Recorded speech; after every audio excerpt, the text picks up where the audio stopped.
आज 6 डिसेंबर आज डॉक्टर बाबासाहेब आंबेडकर यांचं महापरिनिर्वाण 6 डिसेंबर 1956 या दिवशी येथे आपल्याला त्यांची मृत्यू आहे तो दिल्लीमध्ये झाला होता. दिल्लीमध्ये त्यांचं घर होतं, सरकारी निवास होता, त्या ठिकाणी त्यांचा मृत्यू झाला आणि तिथून त्यांची मग ट्रेन विमानाने मुंबईला आणलं. मुंबईला त्यांचं घर होतं राजगृह, त्या राजगृह या घरी ठेवलं आणि जवळपास त्या काळामध्ये जेव्हा लोकांना ना ट्रेन होती ना बस होतं, जवळपास कोणत्याच सुविधा नव्हत्या. त्या काळामध्ये मुंबईमध्ये जवळपास 6 लाख लोक त्या म्हणजे अंत्यविधीसाठी, त्या महामानवाला अंत्यविधी करण्यासाठी, त्यांचा शेवटचं दर्शन होण्यासाठी कानाकोपऱ्यातून त्या ठिकाणी आले आणि तिथून कंटिन्यू मग 8 दिवस, सतत 8 दिवस लोंढेच्या लोंढे माणसांचे, लोकांचे, आबाल असो, वृद्ध असो, म्हातारे असो, तरुण असो, सर्वजण असे दुःखानं त्या ठिकाणी पोहोचत होते. आणि मुंबई एक असं एक ठिकाण होऊन गेलं होतं मग त्यावेळेस, त्या काळात 15 दिवसात तिथं पाय ठेवायला सुद्धा जागा नव्हती. आणि तिथून मग प्रत्येक जण कोणी वापस, कोणी कसं, म्हणजे तो जो डिसेंबर महिना होता त्या सालचा 1956चा अत्यंत दुर्दैवी आपल्यासाठी, की इतिहासकार म्हणतात, ऑक्सफर्ड विद्यापीठातले मोठे मोठे प्राध्यापक म्हणतात की जर डॉक्टर बाबासाहेब आंबेडकर नावाचं वादळ आणखी 5-6 वर्ष टिकलं असतं तर भारत निश्चितच अमेरिकेसारखी जागतिक महासत्ता बनला असतो. आणि ते काळाच्या ओघात म्हणा किंवा त्यांचं आयुष्य संपलं होतं, त्यामुळे डॉक्टर बाबासाहेब आंबेडकर आपल्यातून निघून गेले. आणि दुःखाची गोष्ट अशी आपल्यासाठी की ते भेदभाव मोकळे करण्यासाठी, ते दूर करण्यासाठी त्यांनी आयुष्यभर लढा दिला. त्या महामानवाला आपण एका चौकटीत गुंतून ठेवलं, की त्यांनी फक्त विशिष्ट समाजासाठी, विशिष्ट धर्मासाठी, विशिष्ट जातीसाठी कार्य केलं. तर बाकी लोकांचं पण बरोबर आहे, लोकांचं 100% बरोबर आहे की जर तुम्हाला सांगता नाही येत असेल, तुम्हाला पटवून देता येत नसेल तर लोक ते म्हणणारच आहे की बरोबर आहे, त्यांनी याच जातीसाठी काम केलंय. तुम्ही वाचलंच नाही, तुम्ही फक्त गाणे वाजवूनच जर लोकांचं प्रबोधन करत असाल, लोकांना माहिती नाही मिळू शकत. तुमचं काम आहे की प्रत्येक ठिकाणी त्यांचे अधिकार, त्यांनी तुम्हाला दिलेले अधिकार, त्यांनी तुमच्यासाठी केलेलं काम, ते प्रत्येक ठिकाणी सांगणं कर्तव्य आहे, ते आपलं आहे. ते म्हणतात की मानगाव परिषदेमध्ये की माझ्या समाजाचं जर नुकसान केलं असेल तर सर्वात जास्त नुकसान केलं आहे सुशिक्षित लोकांनी, जे शिकलेले लोक आहेत. त्या सुशिक्षित आणि शिकलेल्या लोकांनी माझ्या समाजाचं सर्वात जास्त नुकसान केलेलं आहे. आणि खरी गोष्ट आहे, आज सुशिक्षित आणि शिकलेले लोक हे फक्त मी, माझं घर, माझी बायको, माझी गाडी आणि माझी माळी यातच गुंतून राहिलेले आहेत. त्यांना काही घेणं नाही दुसऱ्या कोणाचं समाजाचं, दुसऱ्या कोणा लोकांचं. आज चांदूर बाजारमध्ये बऱ्याचशा शाळा आहेत. काही शाळांमध्ये देवांचे, धर्मांचे कायदा आहे की कोणत्याच शासकीय कार्यालयामध्ये देवाचा फोटो ठेवता येत नाही, कारण भारत हा सर्वधर्म समभाव आहे. परंतु आज जर तुम्ही जाऊन पाहिलं तर तहसीलदाराच्या ऑफिसमध्ये सुद्धा तुम्हाला एका विशिष्ट देवाचा, कोणत्याही ठिकाणी देवीचा फोटो दिसणार. कायदा आहे. आज जेव्हा मी इथे येऊन आलो होतो चांदूर बाजारला, तर ते मध्यंतरी एक कार्यक्रम होऊन गेला इथे संविधान मनोरेचा. खूप तिथे ते 2-3 दिवसापासून LED, LCD TV वगैरे, डान्स, गाणे आहे बा, ते भजन आहे वगैरे. नाही, मान्य करतो थंडीचे दिवस होते, सकाळी उठणं जीवार येते, कोणालाही तसंच वाटते, काय केलं ते केलं काम, आपल्या थोडी केलंय. आणि ते गेले काम करून, मिळालं आपल्याला ऐकलं तेच. पण इथं जेव्हा आलो मी गेटवर आल्यानंतर मला गाण्याचा आवाज ऐकवला. मी म्हटलं चला आता कोणीतरी, म्हटलं कोणत्या तरी विहारात मंदिरात गाणे लागले. पण नंतर मग मला एका छोट्याशा मुलीचा भाषणाचा आवाज आला आणि मग मला समजलं की नगर परिषद शाळा आहे. ती एकमेव अशी शाळा आहे की सरकारी आहे, नगर परिषद. आणि शाळा सरकारी आहे की प्रायव्हेट आहे हे महत्वाचं नाही. आता त्या शाळेचा मुख्याध्यापक जो असतो त्याची मानसिकता कशी आहे ते मला तिथून कळली, का तो कोणत्या मानसिकतेचा मुख्याध्यापक आहे. असणं आणि नसणं ते माणसावर डिपेंड आहे. विचार सांगायला खूप मोठं आटलीचं ताट, प्रसादाची पेढी किंवा समथिंग काहीतरी गोष्टी असणं हे महत्वाचं नाही, तुमचे विचार महत्वाचे आहेत. आज मध्यंतरी 1-2 दिवसाआधी तुम्ही घटना बघितली असेल की एका विशिष्ट समाजाच्या मुलासोबत एका विशिष्ट समाजाच्या मुलीनं लग्न केलं, तर त्या लोकांनी त्या मुलाचा हत्या करून टाकली. आमच्या मुलीला या मुलासोबत, या जातीच्या मुलांसोबत लग्न व्हायला नको. त्या मानानं आपला अमरावती जिल्हा खूप प्रोग्रेस आहे, खूप प्रगत, म्हणजे जवळपास या गोष्टीमध्ये मागं. पण तुम्ही अहमदनगरमध्ये जाऊन पाहिलं, मराठवाड्यामध्ये जाऊन पाहिलं, तिकडे बीडमध्ये जाऊन पाहिलं, तिकडे वर जळगाव, नंदुरबार जाऊन बघितलं, तुम्हाला ही वास्तविकता दिसणार. जो सैराट पिक्चर होता ती रियालिटी आहे. डॉक्टर बाबासाहेब आंबेडकरांचं जवळपास 60% कार्य हे फक्त स्त्री वर्गासाठी होतं, जातीसाठी नव्हतं. डॉक्टर बाबासाहेब आंबेडकरांचं 60% कार्य हे स्त्री वर्गासाठी होतं. त्यांनी कोणत्या जातीतली स्त्री पकडली नाही, कोणत्याच जातीतली स्त्री पकडली नाही. आज जरी कोणत्या मंदिरात कार्यक्रम होत असेल आणि तिथं जर तुमची एक स्त्री म्हणा, तुम्ही बाया लोंढ्याचे लोंढे घेऊन पालखीमध्ये म्हणा किंवा दिंडीमध्ये म्हणा, किंवा तुम्ही देवाच्या समोर जे तुम्ही करत असाल ती देण आहे, आणि आज तुम्हाला कोणी अडवत असेल देवापासून, तर सगळ्यात महत्त्वाचं तुम्ही हेच सांगता की कायद्यात काय आहे, आणि कायदा अजूनही तोच आहे, कायदा लिहिणारा तोच आहे. मग या महामानवावर कुठं असं लिहून ठेवलेलं आहे? जेव्हा बौद्ध धर्माची दीक्षा घेतली तेव्हा कुठंच लिहून ठेवलं असं की हा धर्म माझ्यासाठी श्रेष्ठ आहे, पण दुसऱ्या धर्माला मी शिव्या देत आहोत? त्यांना नाही पटलं. त्यांनी सरळ म्हटलं की मी या देवाला मानणार नाही, मी त्या देवाला मानणार नाही, काही प्रॉब्लेम नाही. त्यांनी ज्यांना दीक्षा दिली त्यांना म्हटलं, बाकीच्यांना थोडी म्हटलं. त्यांनी कुठंच असं म्हणून ठेवलं नाही की मी या देवाचा अपमान करेन. आणि आपण सुशिक्षित लोक असून अडाणचोट आहोत आपण, एक नंबरचे भेकाडे आहोत आपण, भेकाडे. आता जर क्रांती करायचे काम पडलं ना, तर आपल्यात तेवढी धमक नाहीये. तुम्हाला जर पोलीसच्या ग्राउंडवर एखाद्या पोलिसांना लाथ मारून काढून दिलं ना, तुमच्यात तेवढी धमक नाहीये का तिथं छाती ढकलून म्हणा का काढलं, का मला शिवी दिली, कोणत्या कायद्यानुसार शिवी दिली, काय रूल आहे? कारण तेवढं आम्ही घेतलेलंच नाही ना. बस तुम्हाला अधिकार नाही आहे आम्हाला काढून द्यायचा, तुम्हाला अधिकार नाही आहे आम्हाला हाकलून द्यायचा. का बरं नाही? एसटीचा स्टॉपवर थांबलेलं झटकन तुम्ही आगार प्रमुखाला फोन लावता, आमदाराला फोन लावता. कोण दिला अधिकार? कोण दिला? आज प्रत्येक समाजात ती स्थिती आहे.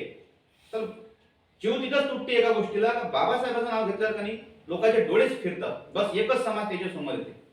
हे का बरोबर? तर ते त्यांच्या अनुयायी जे आहेत ना, हे नालायक आहेत ना, त्यांचे अनुयायी नालायक आहेत, बाकी काहीच प्रॉब्लेम नाहीये.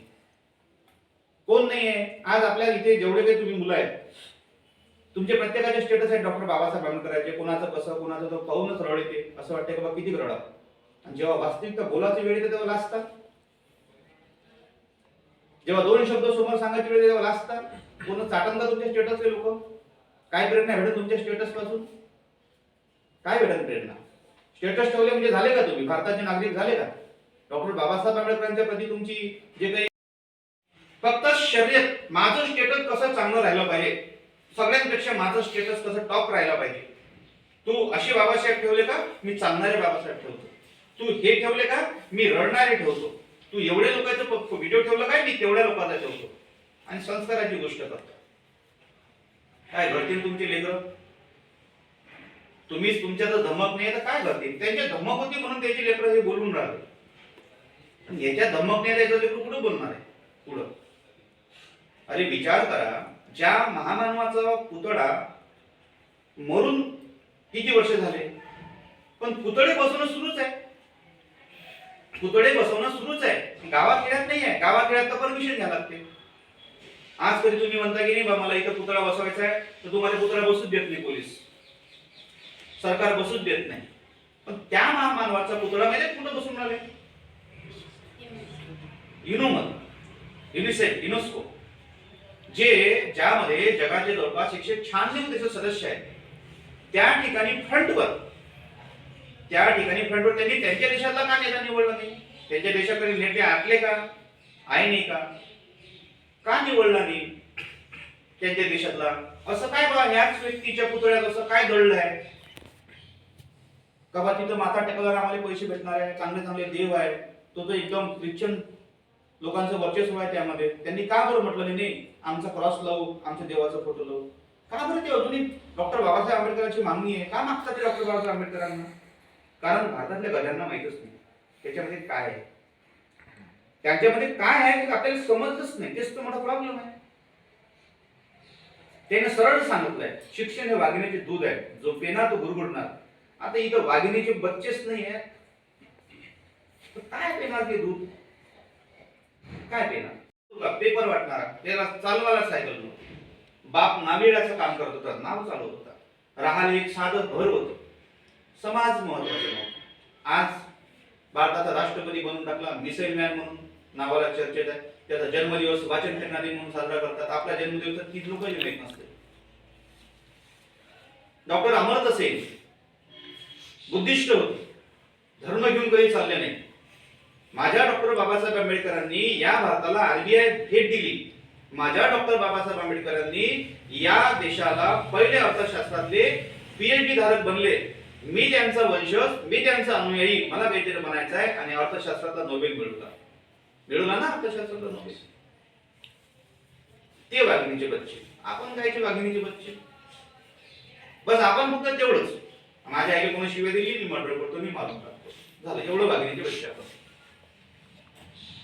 अरे हे जे व्यासपीठ असते का नाही, इथं धर्म काही नाही, शून्य असते. हे धर्म इथं गेटच्या बाहेर असते. शाळेमध्ये कोणतीही शाळा असू दे, शाळेत धर्म चालत नसते.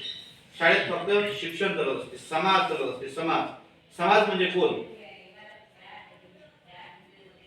ज्याला मन आहे, रक्त आहे, मांस आहे, शरीर आहे, तो समाज. तुम्ही सगळ्या पोरी मुली, अरे शिक्षणाच्या मागे लागणारे लोक आणि देवाच्या मागे लागणारे लोक, लय मोठा फरक पडते. देवाला मानू नका असं कोणीच म्हटलं नाही. डॉक्टर बाबासाहेब आंबेडकरांनी सरळच म्हटलं, आम्ही देवाला मानतो, काही प्रॉब्लेम नाही. आम्ही माणूसरूपी देवाला मानतो.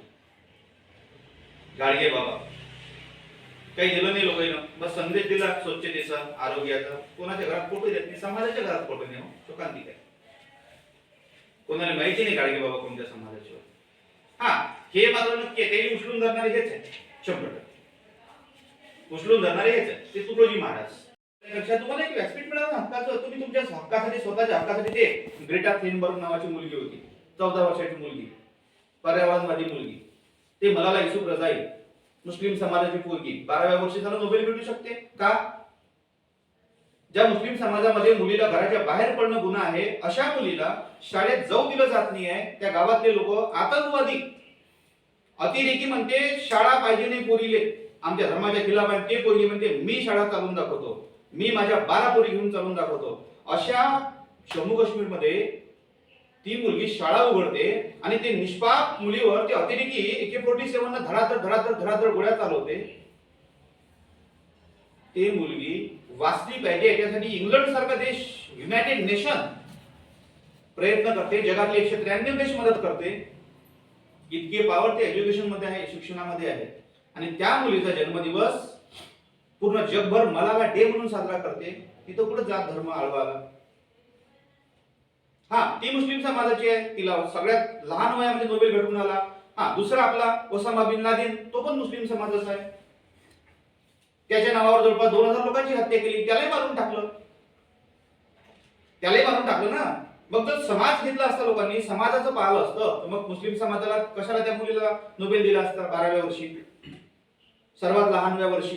कशाला तिचा दिवस पूर्ण जगभर मलाला डे म्हणून साजरा केला असता? का लोकांना प्रेरणा मिळता आली पाहिजे की ह्या मुलीनं शिक्षणासाठी स्वतःच्या जीवाचा प्राण देण्याचा प्रयत्न केला. ग्रेटा थनबर्ग, टाइम ऑफ मासिकाच्या मासिकावर ते येणारी पोरगी, पर्यावरणवादी पोरगी, पर्यावरणाचं रक्षण करण्यासाठी, वाढतं तापमान रोखण्यासाठी. कालच्याच पेपरला आलाय ना, परवाच्या पेपरला, का ह्या वाढत्या तापमानामुळे जवळपास 60% लोक मरणार आहेत काही दिवसात, अतिरिक्त तापमानामुळे. अकाली म्हातारपणी होऊन आले, आपले केस पिकून आलेले लहान मुलांचे. हे काही केस, फक्त शिक्षण म्हणजे काय? पास व्हायचं, कॉप्या करायच्या, मार्कशीट घ्यायची, पांढऱ्याला जाऊन बसायचं, पुडी खायची, बिडी ओढायची, घरी जायचं, केस रंगवायचे, झालं शिक्षण, एज्युकेशन. आम्ही शिकलो. मग म्हणायचं का बा पोरी भेटून नाही राहिल्या, गावातले पोरं तसेच राहून राहिले. अरे तू तसंच मरून आले का बैलासारखा? जनावरासारखा जन्माला आला, जनावरासारखं खात बसला, जनावरासारखं फिरत बसला, गरज नसताना तापावर 2-2 घंटे बसत बसला, गरज नसताना बाजारच्या चौकात जाऊन कुत्र्यासारखा फिरत राहिला. लग्नाचं वय याला बरोबर आहे, कोणी म्हणणारच आहे. काय करते पोरगा? रिकामचोट आहे, 4 एकर वावर आहे, चाटू काय वावरले? लोकांनी माहिती वावराची परिस्थिती. सोयाबीन काय भाव चालला? 900 रुपये क्विंटल विकायला करून राहिला. सोयाबीनच्या शेंगाही भरून राहिले. 2 महिन्यात सोयाबीन पिवळा होऊन आला, येलो मोजायला. काय करणार? ते वावरले चाटणारे का पुरी? आणि मुलीचे तसंच नाही, आम्ही राणीसारखं राहू. तू राणीसारखं लहानपणापासून काय करून दाखवलं? राणी काही झाशीची राणी पाहिली नाही काय? ते तलवार खेळते, ते सगळ्या गोष्टी करते. संकट ते लहानपणापासून संघर्ष असते. तथागत गौतम बुद्ध, प्रभू श्रीराम, श्रीकृष्ण जेवढे काही देव होते तेवढे घराच्या बाहेर जाऊन शिकले ना, आई बाबाच्या दूर जाऊन शिकले ना, असे असे शिकले का आपल्यासारखे येड्या बाबाळ्यासारखे? आणि मोठे आपण गोष्टी सांगतो की नाही, अरे तुम्हाला तेच नाही समजलं, वाचाल तर वाचाल, आणि ही गोष्ट खरी आहे, वाचाल तर वाचाल. आणि म्हणून ते आजही ज्ञानाचे सिंबल आहेत, नॉलेज ऑफ सिंबल म्हणतात त्यांना जगामध्ये. का बा तिथं कुठं जात घेऊन आले? हे लोक जात नाही घेऊन आले, जात फक्त आपणच घेऊन आलो. अरे मुलींना स्वतःचा निर्णय घेण्याचा अधिकार दिला त्यांनी. तू तुझ्या मतानं जग. का माणसाला अधिकार मुलींना नाही का? स्त्रियांना नाही आहे का? हे त्यांनी ओळखलं त्यावेळेस. समान वेतन, समान कायदा. माणूसही तेच काम करून आला, बाई तेच काम करून आली, तेवढाच पगार पाहिजे. माणसाला सुटी पाहिजे, बाईलाही सुटी पाहिजे. डिलिव्हरीमध्ये 2 वर्ष बिन पगारी रजा होती, आधी पगार नव्हता मिळत. आता 2 वर्ष मुलगी घरी राहते, डिलिव्हरीवाली मुलगी बाळाला घेऊन 2 वर्ष टमक्या जाते. कुठं कधी आधार कार्डाची लाईन कधी लागली तर एखादी जर मधात घुसली तर लाईनीत घसू नको, हा अधिकार कोण दिला? याच्याशी काही घेणं देणं नाही ना हो आम्हाला. आम्हाला ते आमच्या जातीचे नाही, आम्हाला शिकवलं आहे आमच्या लहानपणापासून आमच्या आईनं. त्याचं सण आहे 150 5 बसतील ते 14 एप्रिल त्याचं सण आहे. महात्मा फुले जयंती आपले आहेच नाही, माळी समाजातले त्याने आतापर्यंत कुठे ऍक्सेप्ट केलं हे आता करून राहिले. माळी समाजाला कुठं महात्मा फुलेचे लाड होता सुरुवातीपासून का? तर त्याने आमच्या समाजासाठी काहीच नाही केलं, त्याने दुसऱ्यासाठीच केलं. स्वतःचा हौस खुला करून दिला, स्वतःचं असं केलं, स्वतःचं तसं केलं. आणि महात्मा फुलेनं काय नाही केलं? पण त्या समाजाले सिंबल घेऊन त्या बाईनं पहिली शाळा काढली का? सावित्रीबाई फुलेनं पहिली शाळा काढली का? अजूनही मानसिक वृत्ती होती, मेल्या थोडी आहे, ते जिवंत उदाहरण आहे. नाही आहे, फोटो काढला. जिद्द करतात पुरा आताही जिद्द. आपल्या इथे कार्यक्रमामध्ये विद्येची गरज सावित्रीला काय म्हणतात? काऊन बाई म्हणून राहिले जास्त? थांबा तुम्ही तुमचं बंद करतो, आम्ही तुम्हाला फोटो देतो, चला घ्या खुला फोटो, पहा फोटो. ठीक आहे, तुम्हाला असं वाटते का बस ते अहमदनगर भंडारा तिकडे निकडेच आहे? आणि इथेही तेच कंडिशन आहे, तिथेही तेच कंडिशन आहे, लक्षात घ्या. मग त्याच्यासाठी सर्वच समाजांना एकवटून घेऊन तुम्हाला, ठीक आहे डॉक्टर बाबासाहेब आंबेडकर एका समाजाचे आहे, पण ते आपले एका समाज कुठं मला तर कधी वाटतच नाही आहे एका समाजाचे आहे का एका कायचे आहे, मी मानतच नाही. माझ्या भाग्य समोर त्या जातीत पैदा झालो, पैदाही नसं झालो तरी मी कुठेतरी ह्या गोष्टी शिकलोच असतो.